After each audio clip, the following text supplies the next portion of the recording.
This is what we do every Friday at about 11 o'clock. Yes, past 11 right now. And we'll be here till some minutes before 12. What exactly do we do? We basically look at the topical issues in the course of the week in the dailies, and then we review them, we dissect them, we look at them from different perspectives, and of course we have a guest on the program. My name is Simiat Abaru, and thank you so much for joining us. Of course, I have two gentlemen of the press in the studio right now, and of course, together we'll be looking at 5 important topics that makes rounds on in the dailies this week. We have we're looking at Nigeria to remove subsidy completely in 2022. We got that news this week, and then we'll have to look at all of the surrounding issues with respect to that. We'll also be looking at the EFCC placing Anambra Governor Willie Obiano on the watch list. What is this all about? We'll get to find out in the course of the program. And we'll also be looking at the president ordering the increase of surveillance patrol on Abuja-Kaduna Highway just to curtail the excesses of the bandits and, of course, the terrorists on that road. And yes, we'll also be looking at Nigerian Air, which, of course, is set to take off in April 2022. So we'll be looking at that. And lastly on the program, we'll be coming back home here in Ogun, where we'll be looking at student unrest in Ogun. We'll look at what has happened in the course of the week, and of course what has been happening in decades as with respect to the schools, our secondary schools to be precise, and how we can curtail the excesses of our students in the schools. So thank you so much for joining us, and of course we'll be kick-starting the program in a moment.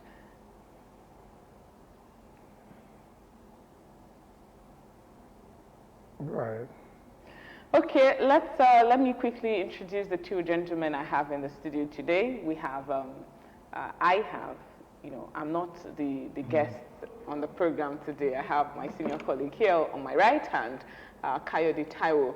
He's here. Thank you so much for joining us on the program. Yeah, it's my pleasure doing this together at this time.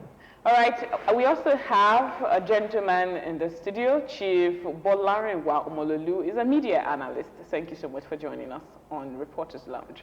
Thank you, I'm excited to be here. Okay, we'll be starting with the first topic. It's just about the removal of subsidy. The federal government will remove subsidy, and replace it with 5,000 naira, they said, as to, 30 to 40 million poor people in Nigeria will be getting 5,000 naira because there is need for subsidy to remove that. And I think this was sequent to the World Bank also talking tough as to what Nigeria would look like in the future if subsidy is not removed. So I want you to tell us, Kayode Taiwo, what you were thinking, when your thoughts at the moment you got the news that subsidy will finally be gone, and then we will have to confront the reality. Well, unfortunately, this story about subsidy has always been there right from the beginning of this Fourth Republic. We had it sometimes in the past that subsidy would be removed. At a point in time, it was also said that there was no subsidy anywhere and all of that. But I just take it with a pinch of salt, I'll put it that way, because by the time we get to next year, we might also be listening to another discordant tunes at that time. But let's just look at some other issues surrounding this subsidy regime that we're talking about. When Jonathan was there, at a point in time, they said they have removed a percentage of subsidy, and that's why there was a hike in the price of fuel at that time. When Buhari came, we also had something like that, and they moved the price from 87 naira to 1. Initially, it was 140 or thereabout. Then, now to 162, 165, and all of that. And we begin to wonder: this subsidy, how real is it? Is it not simply that some people are just milking the cow, gradually making it dry? Then the minister's submission that 5,000. Candidly speaking, that is insulting to us in Nigeria. Now, it said, transportation fare, she referred to it. Okay, by the time you remove subsidy and the cost of per liter goes to about 350 or 400, how many liters with 5,000 buy? If you are lucky to be riding big cars with V6, V8 vehicles, you can imagine how much you'll be spending to buy fuel. The minister was precise when she said 40, 30 poor Nigerians. Now, that's exactly where I'm now coming. How do you know, how do you do that? See, if you work in a paid employment, except few areas, government-related offices, if you don't steal, there is no way you won't fall under the category of poor Nigerians. So many civil servants, yeah, I can tell you, if you are not doing something else, what you have in your bank account, if you are not doing, or you are not you are not trying to play smart in what you're doing, to have huge sums in your account now as government worker, then you possibly would need the EFCC maybe I to come should out. move to Chief Bolarinwa. Maybe you have to tell us more about that. I said if you're not stealing and you work with government, at some point you fall under the category of the 30 to 40 million Nigerians that the the minister was talking about with respect to removal of subsidy. So what are your thoughts when you heard finally the federal government would have to remove subsidy according to the World Bank prescription also? What were your thoughts? Okay, before I go to my thought, let me just put a finger on what my senior colleague said here. He's very right, because Nigeria's economy right now is in a somersault. I say it's in a somersault because our demand is more than our supply in every sphere. Manufacturing, production, even services, health, education. So how do you show up these things? You don't do palliatives when it comes to welfare. Welfare, you plan for it. So even you would even say that even the civil servants he's talking about, they are not assured of their future. You can see the way the government, the leadership, they toy with the pensions. Because their job is political, is not pensionable. What they do is they create laws. So those laws pay them. But this pension is a right. I'm just digressing. So what do you make in your office? By the time you feed your family, you have a larger family because we are Nigerians, we don't abandon our homes. Your transportation, your rent. How many Nigerians, not even talking of civil servants, are very near that average line? So do you support the removal of subsidy like they have said? No, I do not support it. I'll tell you why I do not support it. This government came in when Jonathan, through Ngozi Okonjo-Iweala, she advised us then to remove the subsidy. But then, there was no perfect economy. Even back then, some people were fighting, when I say fighting, they were supplying phantom for about taking money.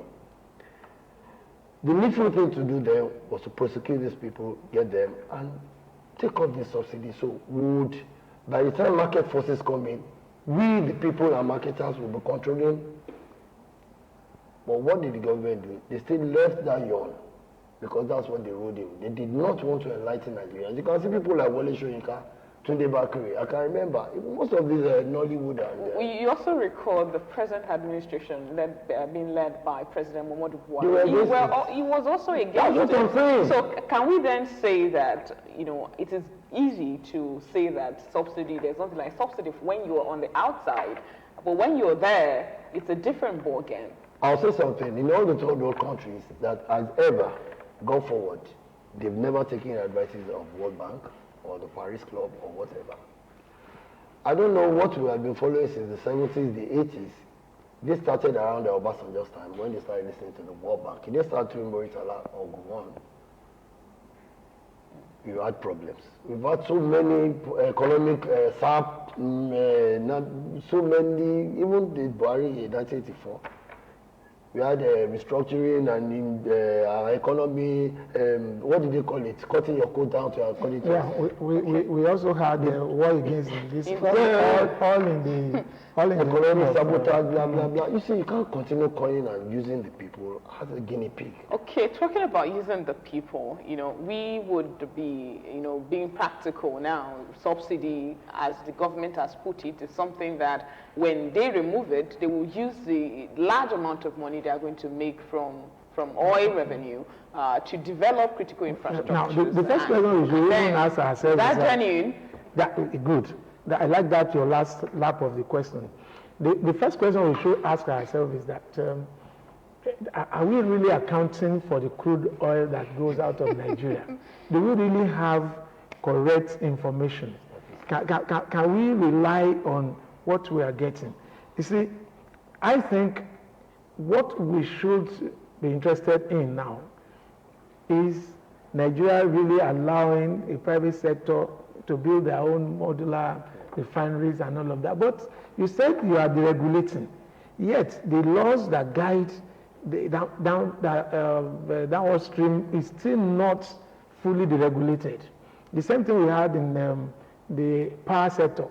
The government is still they are still the ones transmitting. So it is what we transmit to the independent power companies that they will now. So if you don't give them, what do they sell? So the same thing applies to oil. If you want to deregulate, hands off completely. Let it be run by private sector, so that even if you are going to buy fuel at a higher price, we will know that there is so much money in the hands of government to attend to other infrastructural development. So you are agreeing to subsidy removal? Is that your position? No, that's not my position. in these circumstances, I don't, because there is no way. Now, the gas is on the increase, and they are saying that it will still be on the increase as a result of global pressure by those who manufacture gas and all of that. Okay? Most cases, Nigerians provide water for themselves. Now tell us, if you want to possibly put your child in good stead for his educational future, you probably will go to private. I know that we have very good students in public schools and all of that that survive well. No doubt about it. But at what percentage? We must look at that. When people say there is fall in education standard, I don't agree. So can we, in a way, stop what the government is trying to do? Do we have the power? That's the point. That's my question, because you did not support it. He's not in support of removal of subsidy. But then the government is bent on implementing it next year. Is there anything magical we can do to make it not come to reality? No, there's something magical we can do. I think in a sane democracy, we know the power of referendum. Okay. Referendum is out of the government. People come together, create seriousness, create media awareness, sit down, call professionals, call the technocrats in this sector, oil, gas, supply, economy, to discuss this. By the time they trash this, and the punch holes in what the government is doing. In fact, I was listening to the radio yesterday. It was a radio program. People coming in were only saying the money they want to shove from the subsidy is for the 2023 election. Okay, let's go ahead. We just have to move to the next topic right now. Ahead of the March 16, 2022 change of government in Anambra State, the EFCC has placed the outgoing governor of the state, Willie Obiano, on the watch list. So precisely in a letter to the Controller General of the Nigerian Immigration Service dated November 15, 2021. They did this, and you've had a different altercation coming from the governor himself, saying that this is precisely where I'm going to after my tenure. So I want you to look at this and tell us whether this is a ritual, for outgoing governors, for EFCC to do their job, or maybe it's just peculiar to the Anambra State governor itself. I won't be able to situate it perfectly as to whether it's a ritual or there is ulterior motive behind, but it's ordinarily, Willie Obiano is actually out of government for after 8 years. So what that means is that in these last few months, perhaps the EFCC is having the feeling that maybe it might want to be frivolous with the state finances, and for that reason, it may want to do what is unacceptable and all of that. So that's why they want to put him on just to possibly caution him. Okay, if you say EFCC is I mean, looking out for him, he will now know what and what to do. That Whether he he should has, take more than enough or he should not take at all. yeah, that he shouldn't take at all, he should take reasonably. Okay. Because not to take at all, except there are no projects and all of that. We all know what is going on in this country. Okay. Nobody actually dip his hand into the tills and pull out money without anything. Okay. It is most of the time tied to something. You do a project and whatever leads that. So maybe I should put the question to you now. Is it majorly based on the fact that EFCC has seen something? Can you say that, or does it suggest that EFCC has seen something, and because they have seen something, and because of the clause, constitutional clause, the governor enjoys immunity, the fact that he's still in office, is the reason they have to put him on that list? Or that is just... I think there are three angles to it. Maybe we'll just have to go on a break now. We'll come back to you to take your response. You're still watching Reporters Lounge. All right, you're welcome back. This is the Reporters Lounge on Ogtv, and I have two gentlemen in the studio, gentlemen of the press.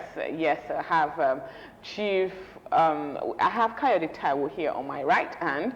Of course, we also have another gentleman of the press right here beside me again, who is Chief Bolarinwa Omololu. Thank you so much for joining us. Is high chief. I don't know how journalists become an high chief. Anyway, it's coming up.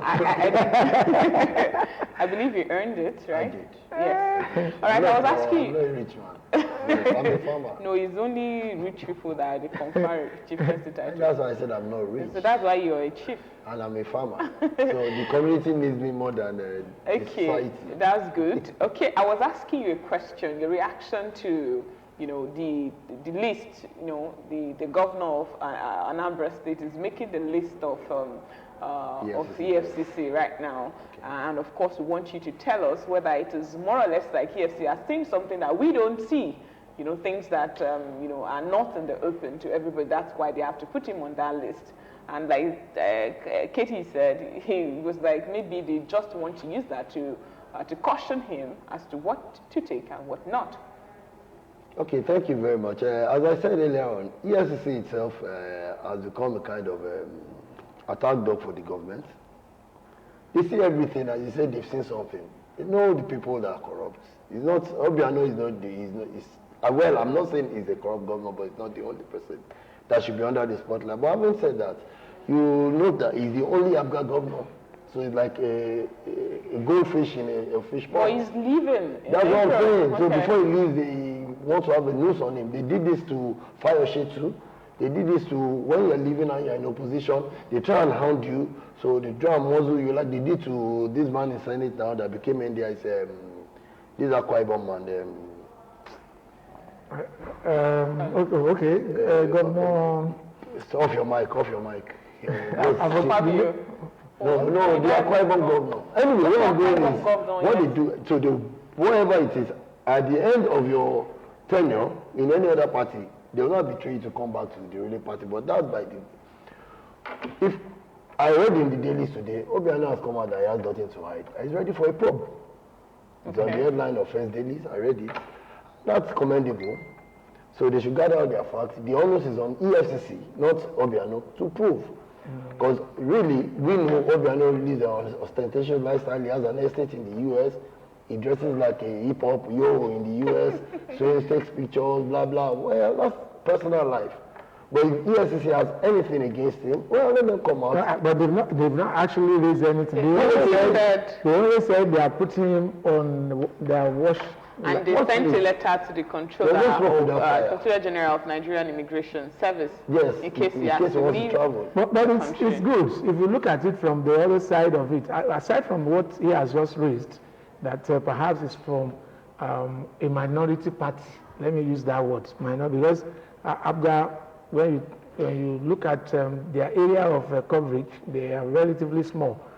But putting our governors who are the verge of concluding their second term on this kind of watch list will put some caution, because in the past should that caution be general?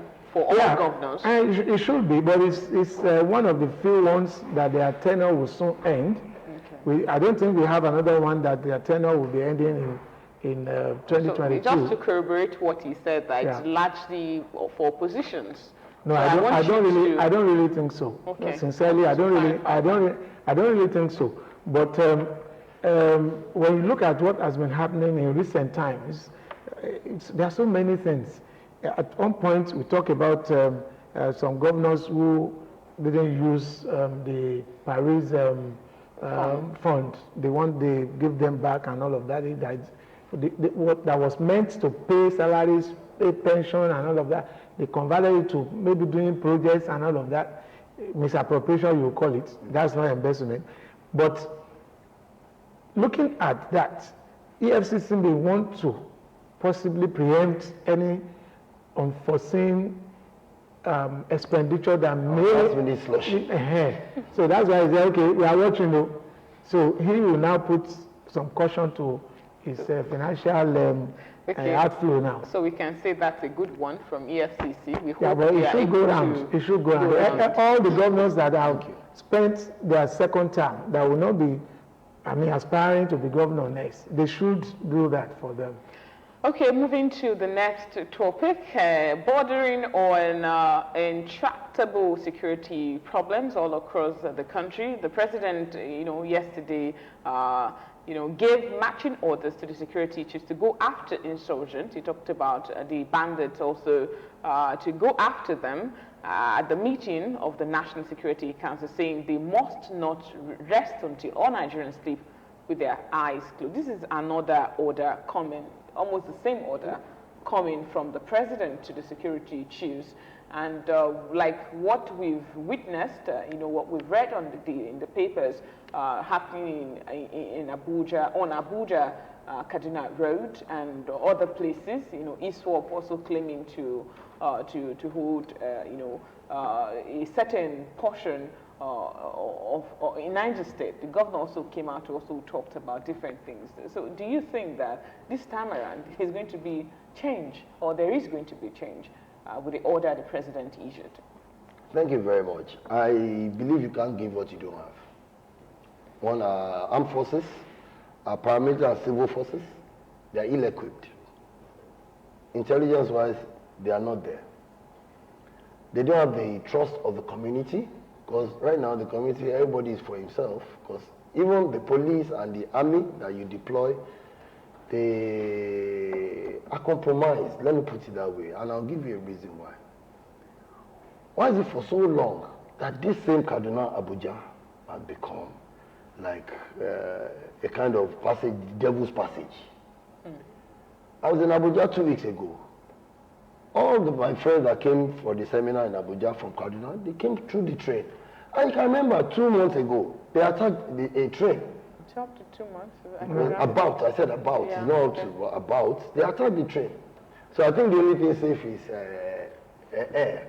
And there was a rumor that the Air Force had to pay these bandits 20 million to collect their air something so they won't shoot down the president. What the common people, what I'm trying to say is, security-wise, this government has failed.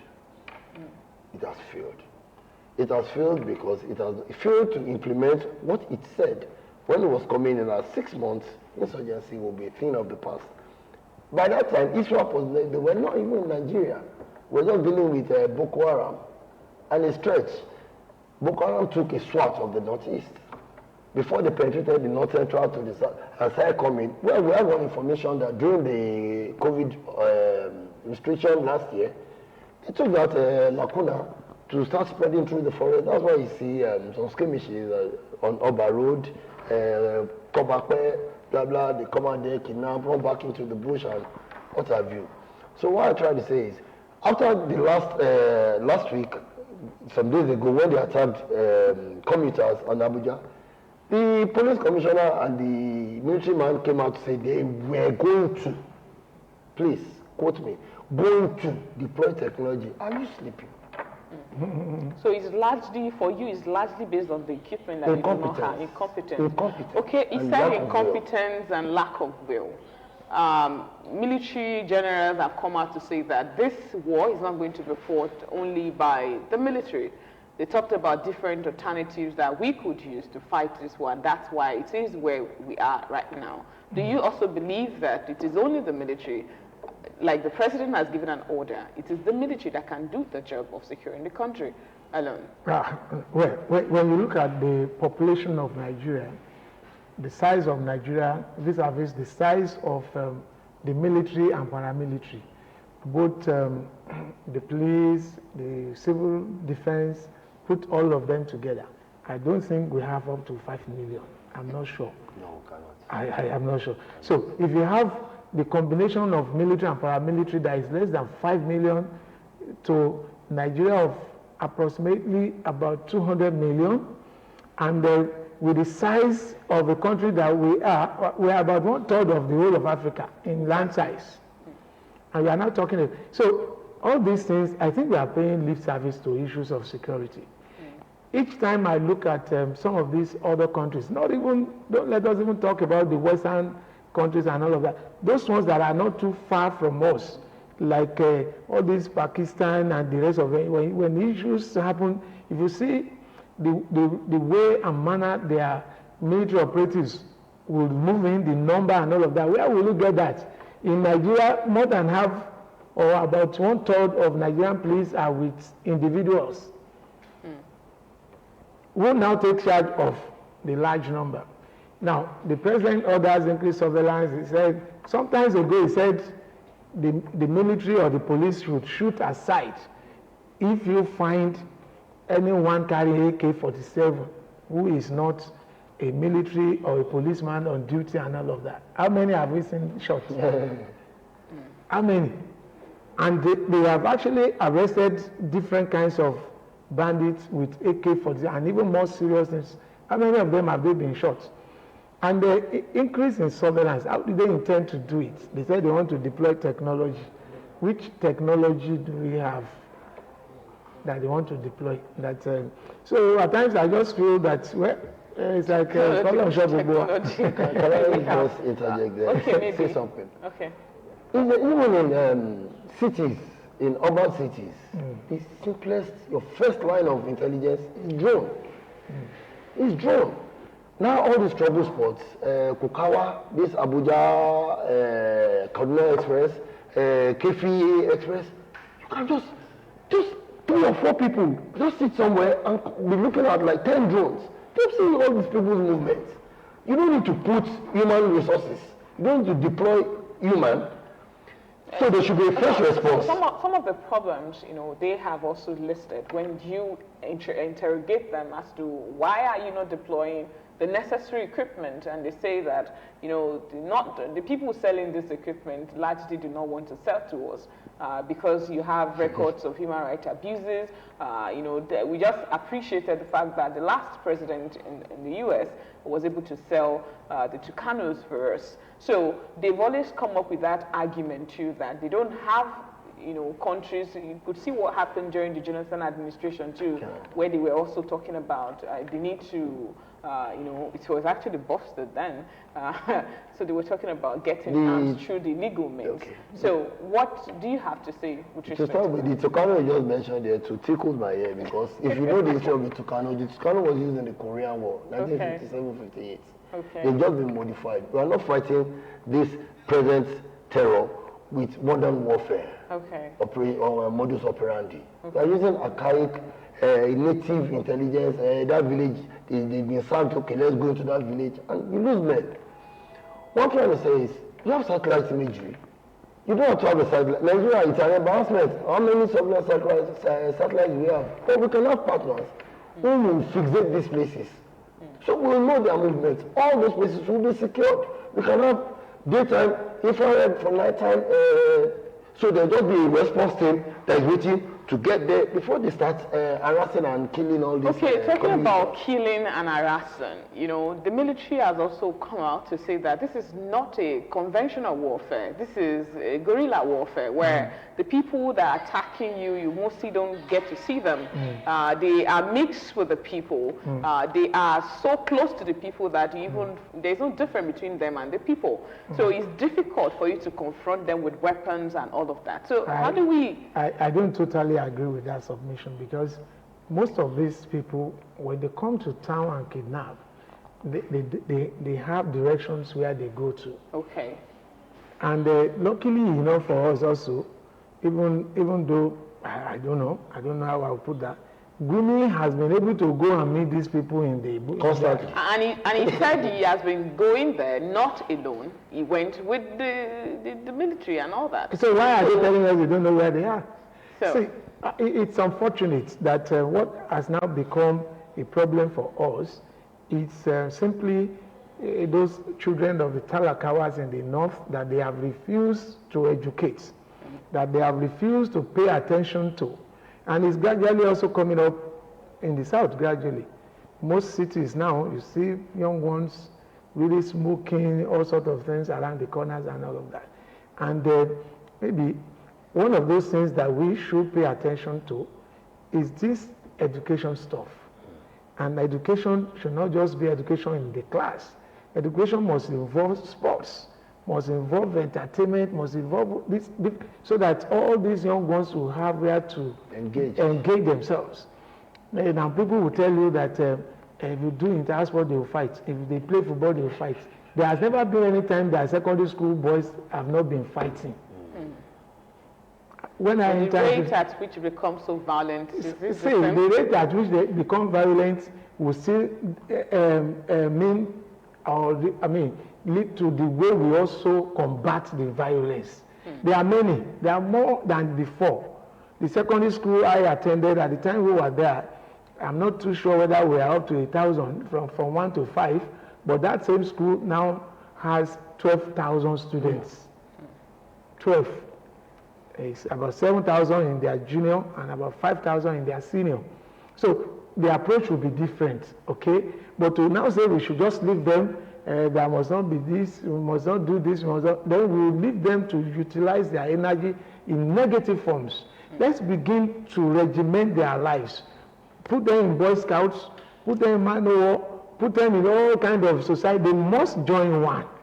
Even at that time, we used to have fine arts student society or something, and we compete with ourselves. Okay, this studio as it is, we want to put it on pencil work. And we will begin to come and compete with ourselves. You won't have the time to go and think of all this. So this issue of bandits and all of that, we must look at it from the sociological side of it.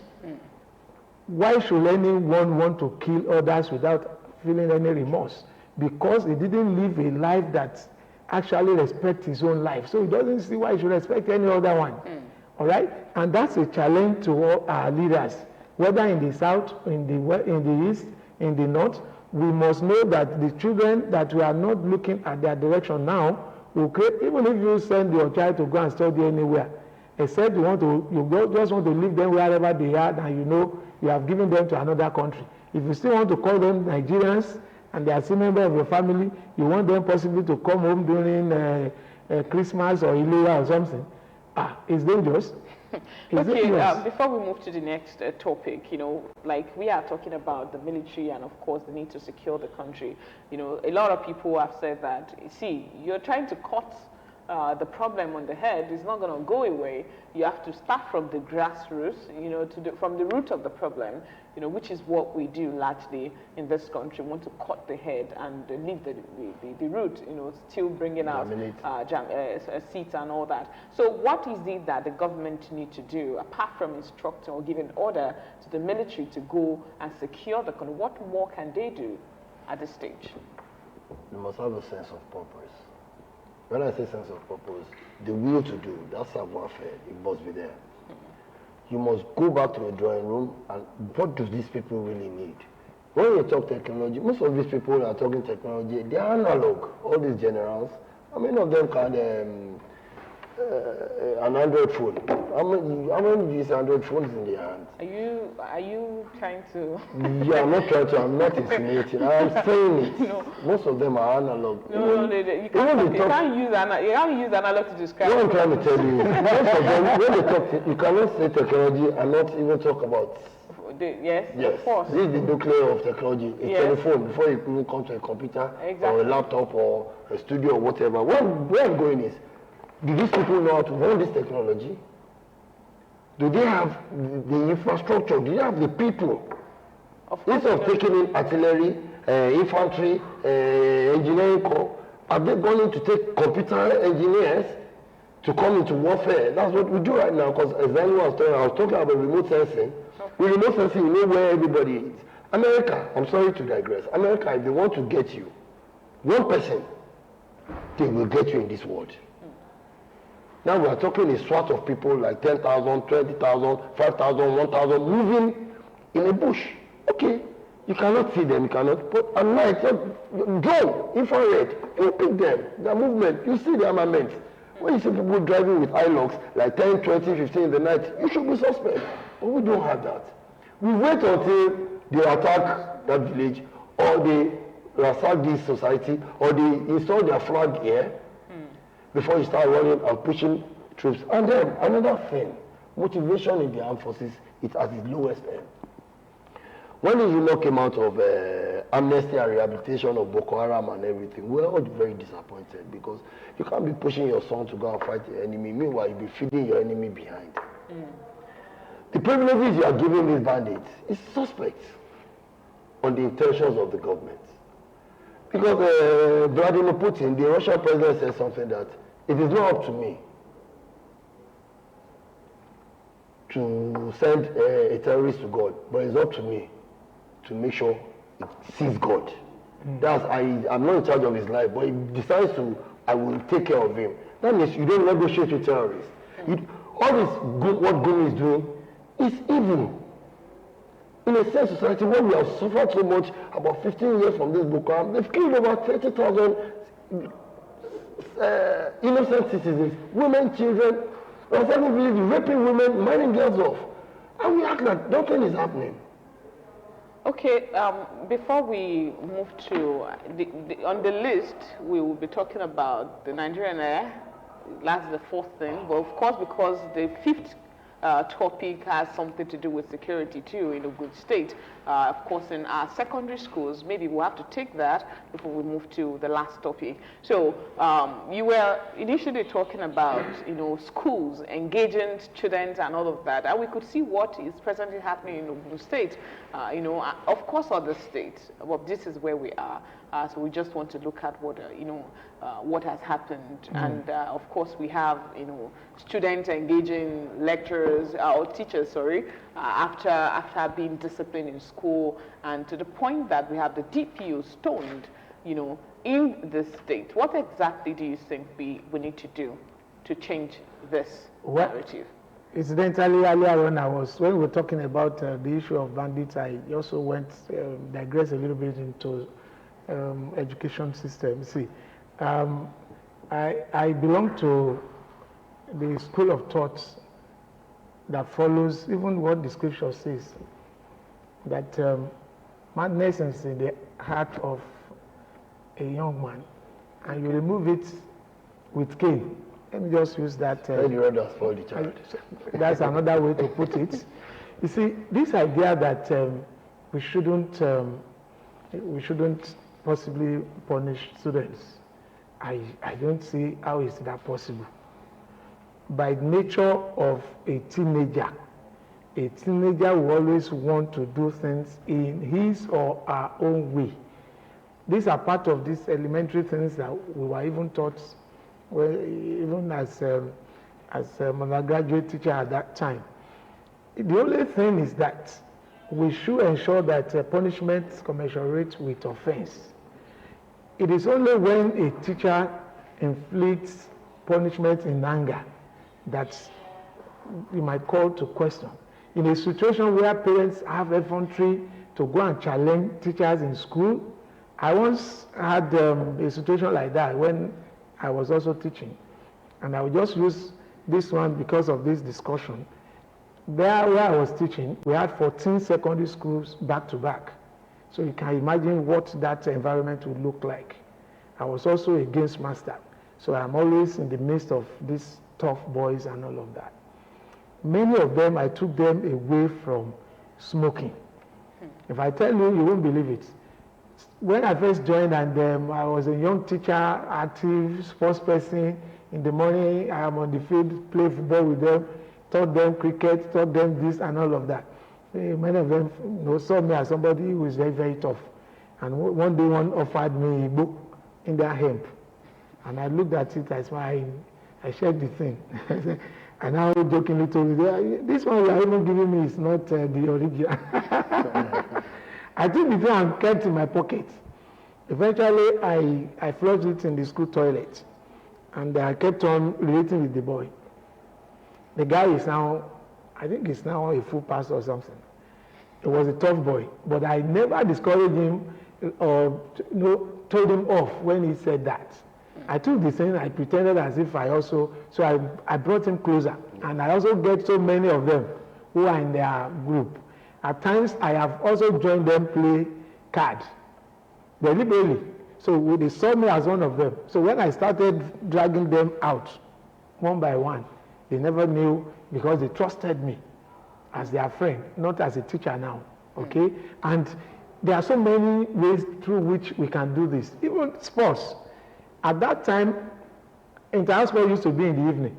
And by the time you are closing, the dark comes, and people will be very aggressive. They might also fight.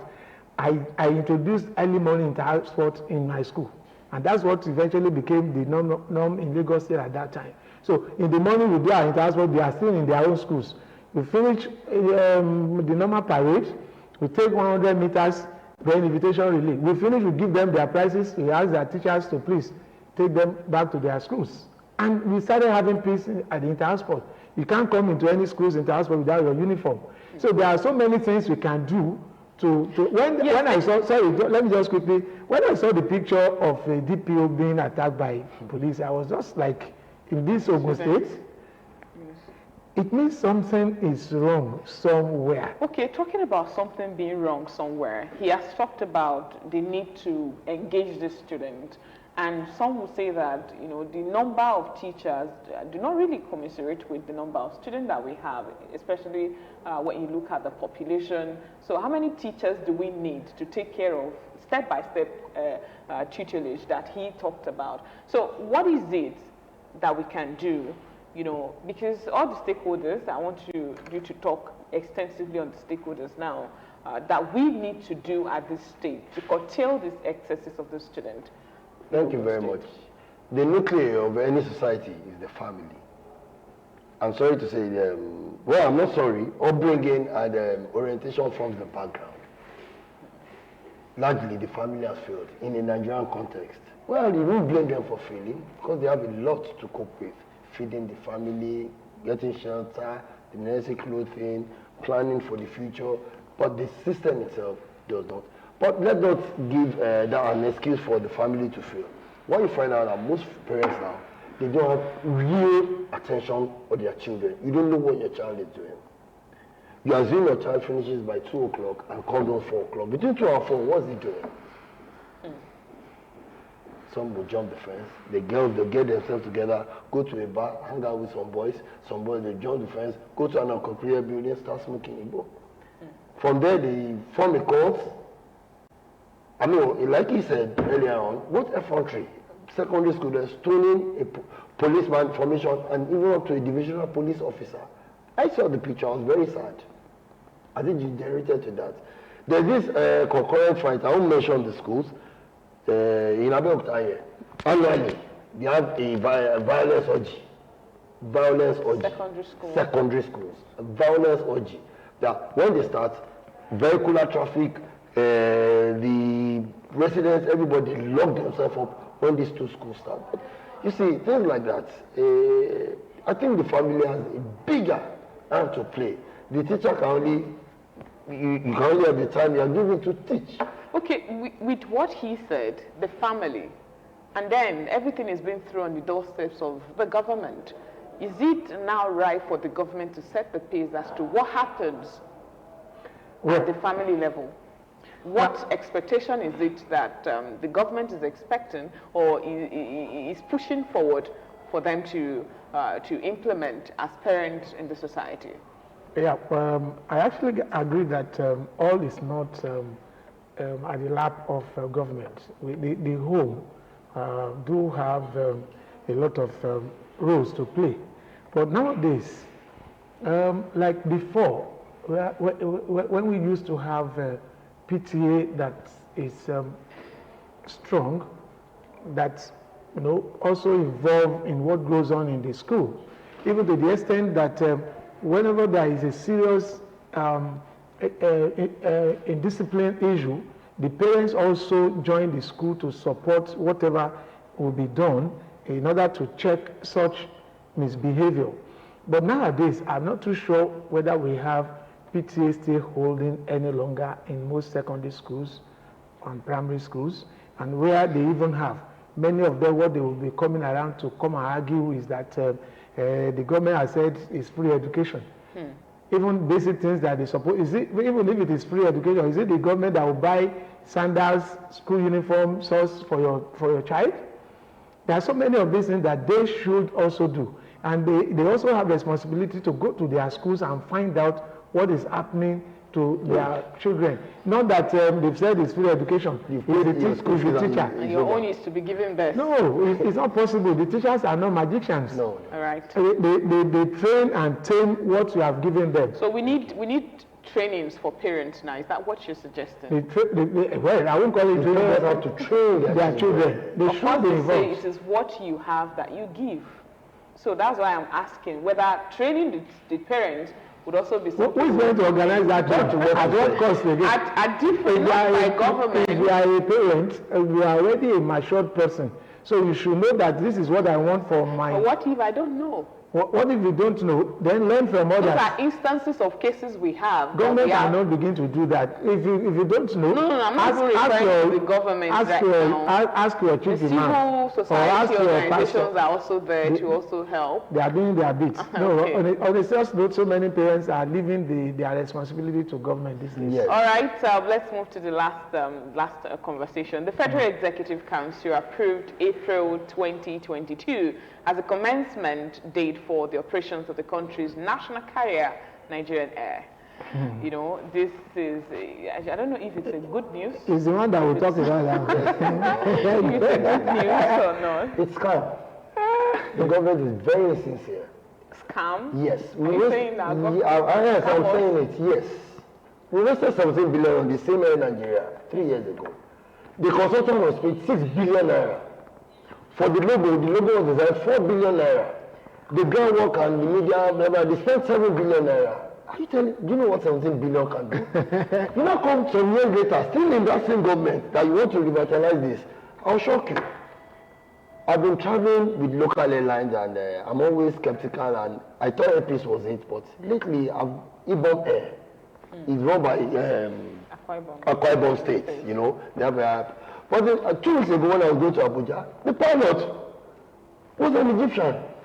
The flight attendant, the ladies, and the hostess, they were all Egyptians. So I kept my cool. When I got to Abuja, I met a friend who runs a travel agency and said, okay, well, what they did was they called a counterpart running.